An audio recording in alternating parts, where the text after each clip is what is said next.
श्री स्वामी समर्थ. नमस्कार सर्वांना. स्वागत आहे तुमचे श्री स्वामी समर्थ कृपा या माझ्या यूट्यूब चॅनलवर.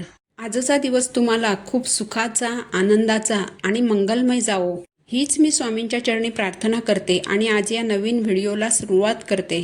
14 सप्टेंबर 2026 वार आहे सोमवार आणि या दिवशी आलेले आहेत दोन अतिशय महत्त्वाचे सण, हरतालिका आणि गणेश चतुर्थी. हिंदू धर्मात या दोन्ही सणांना विशेष असं महत्त्व आहे. यावर्षी 2026 मध्ये हरतालिका आणि गणेश चतुर्थी एकाच दिवशी आले आहेत. दरवर्षी भाद्रपद महिन्यातील शुक्ल पक्षाच्या तृतीया तिथीला हरतालिका तृतीया साजरी केली जाते आणि दुसऱ्या दिवशी चतुर्थी तिथीला गणेश चतुर्थी साजरी केली जाते.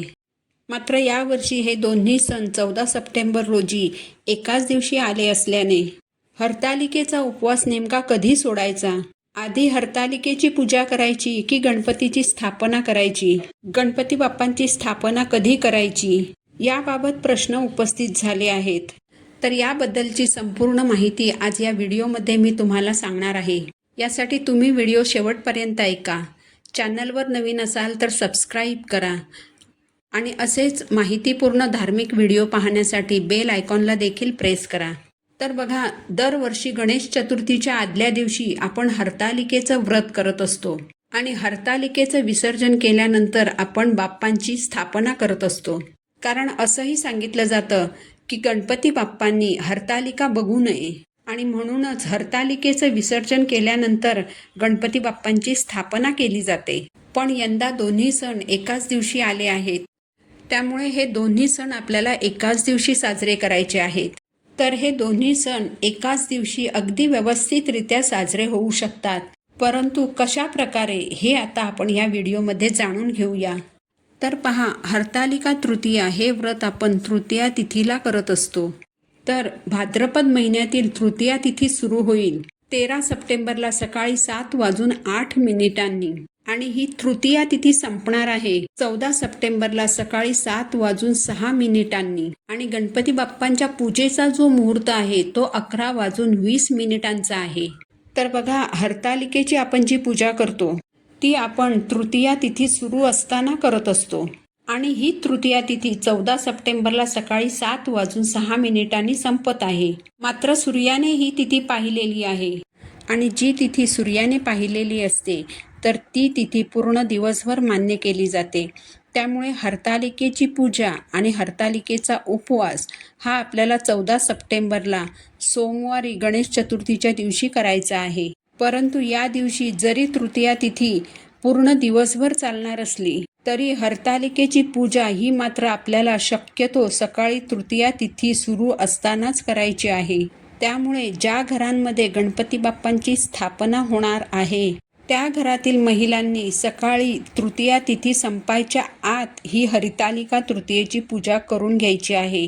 कारण परंपरेनुसार आधी हरतालिकेचं पूजन केलं जातं आणि त्यानंतरच गणपती बाप्पांची पूजा केली जाते. म्हणून ज्या महिलांना सकाळी पूजा करणं शक्य आहे तर त्यांनी जर सकाळी लवकर उठून सकाळी 5:30च्या आसपास हरतालिकेच्या पूजेला सुरुवात केली तर 1 ते 1.5 तासात म्हणजे 7 वाजेपर्यंत तुमची ही पूजा आरामात होऊन जाईल. परंतु त्यासाठी या दिवशी तुम्हाला सकाळी 4 वाजता उठावं लागेल. म्हणजेच 4 वाजता उठल्यानंतर पुढील 1 तासात घराचा केर कचरा आणि इतर नित्यकर्म ही कामं होऊन जातील. त्यानंतर पुढील अर्धा तास देवाची पूजा आणि त्यानंतरच्या 1.5 तासात तुमची हरतालिकेची पूजा व्यवस्थित पार पडेल. जर तुम्ही मनाशी अगदी पक्क ठरवलं तर सकाळी 4 वाजल्यापासून ते सकाळी 7 वाजेपर्यंत या सर्व गोष्टी होऊ शकतील. परंतु ज्या महिलांना अजिबातच शक्य होणार नाही त्यांनी सकाळी 11 वाजायच्या आत हरतालिकेची पूजा करून घ्यायची आहे. कारण सकाळी 11 वाजल्यानंतर आपल्याला गणपती बाप्पांची स्थापना करायची आहे. हरतालिकेचा उपवास जो आहे तर तो तुम्हाला 14 तारीखला पूर्ण दिवसभर करायचा आहे आणि दुसऱ्या दिवशी म्हणजे 15 तारीखला हा उपवास तुम्हाला सोडायचा आहे. याचबरोबर ज्या घरांमध्ये गणपती बाप्पा आणले जात नाहीत किंवा गणपती बाप्पांची स्थापना केली जात नाही तर त्या घरातील महिलांनी संध्याकाळी जरी हरतालिकेची पूजा केली तरी चालणार आहे. तसेच गणेश चतुर्थीच्या दिवशी सकाळी 7:30 ते सकाळी 9 या 1.5 तासात राहू काळ असणार आहे.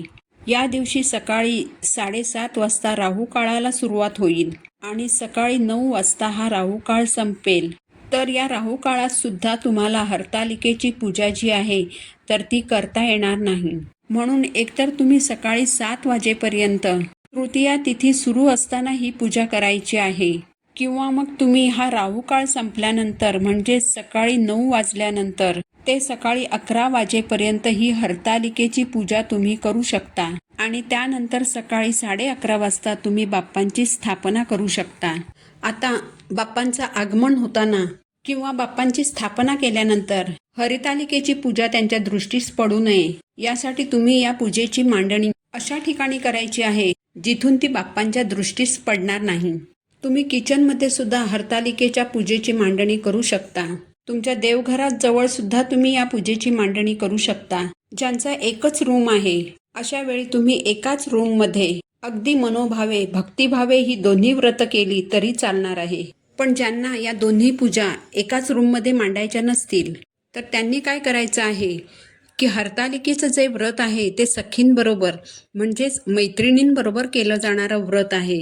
म्हणून जर तुमच्या शेजारी कोणाच्याही घरी हे व्रत होत असेल आणि तिथे जर त्यांच्या घरामध्ये बऱ्यापैकी जागा असेल तर तुम्ही तुमच्या पूजेचं जे साहित्य आहे तर ते तिथे घेऊन जाऊन तुम्ही ते व्रत करू शकता.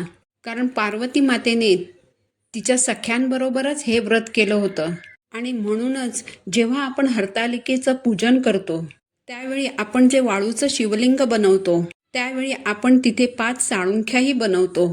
म्हणजेच एक माता पार्वती आणि 4 तिच्या सख्या अशी आपण शिवसृष्टी बनवत असतो. अशा प्रकारे तुम्ही देखील तुमच्या मैत्रिणींकडे जाऊन हे व्रत साजरं करू शकता.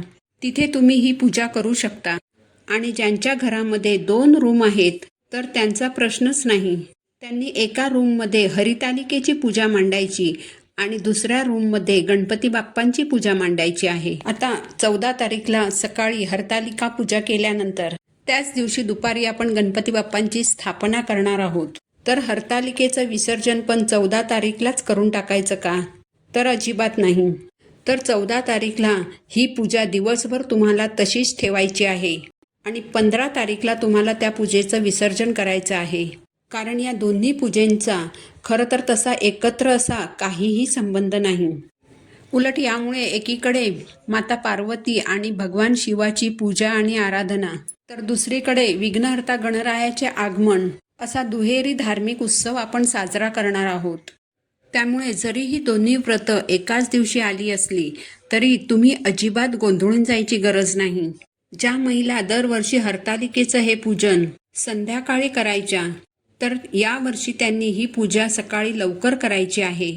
आणि ज्यांच्याकडे गणपती बाप्पांची स्थापना केली जात नसेल तर त्यांनी संध्याकाळी हरतालिकेची पूजा केली तरी चालणार आहे. आता कोणतीही पूजा घरात करायची म्हटली की आपली धावपळही होतेच आणि या दिवशी तर आपल्याला 2 पूजा करायच्या आहेत. त्यामुळे आपली खूपच धावपळ होणार आहे. म्हणून या दोन्ही पूजांच्या मध्ये तुम्हाला थोडासा गॅप ठेवायचा आहे.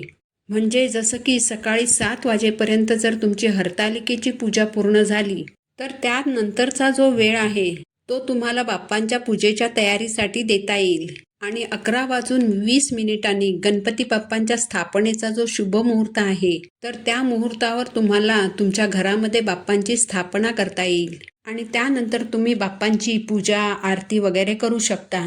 आता हरतालिकेचा उपवास जो आहे तर तो तुम्ही 14 तारीखला दिवसभर करायचा आहे आणि हा उपवास जो आहे तर तो दुसऱ्या दिवशी म्हणजे 15 तारीखला तुम्हाला तो सोडायचा आहे. आता 15 तारीखला आहे ऋषी पंचमी. तर ऋषी पंचमीच्या दिवशी सुद्धा जर कुणाचा उपवास असेल तर हा उपवास सुद्धा दुसऱ्या दिवशी सोडला जातो. ज्या महिला हरितालिका आणि ऋषी पंचमी ही दोन्ही व्रत करणार असतील तर त्यांनी 14 तारीखला आणि 15 तारीखला या दोन्ही दिवशी उपवास करायचा आहे आणि 16 तारीखला तो उपवास सोडायचा आहे. या दोन्ही दिवशी तुम्ही उपवासाचे जे पदार्थ असतात तर ते खायचे आहेत. मात्र ज्या महिला ऋषी पंचमीचा उपवास संध्याकाळी सोडत असतील तर 15 तारीखला संध्याकाळी तुम्ही उपवास सोडू शकता आणि ज्या महिलांचा ऋषी पंचमीचा उपवास नसेल तर तुम्ही 15 तारीखला सकाळी बाप्पांची पूजा करून उपवास सोडू शकता. अशा प्रकारे हे व्रत केल्याने मला दोन्ही सणांचं फळ जे आहे तर ते प्राप्त होईल. आणि अत्यंत महत्त्वाचं म्हणजे तुम्ही हा विचार अजिबातच मनात आणू नका की मी सकाळी हरतालिकेची पूजा करते, संध्याकाळी त्या पूजेचं विसर्जन करते आणि त्यानंतर मी बाप्पांची स्थापना करते. तर हे अतिशय चुकीचं आहे आणि शास्त्राच्या विरुद्ध आहे. त्यामुळे हा विचार तुम्ही चुकूनही मनात आणू नका.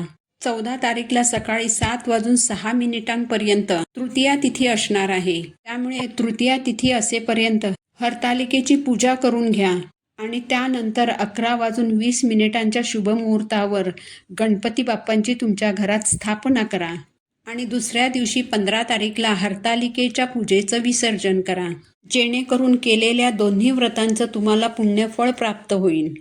तर ही अत्यंत महत्त्वाची माहिती तुम्हाला तुमच्यापर्यंत पोहोचवायची होती. झालेली सेवा मी महाराजांच्या चरणी अर्पण करते. पुन्हा भेटू अशाच एका माहितीपूर्ण व्हिडिओसोबत. तोपर्यंत सर्वांना श्री स्वामी समर्थ.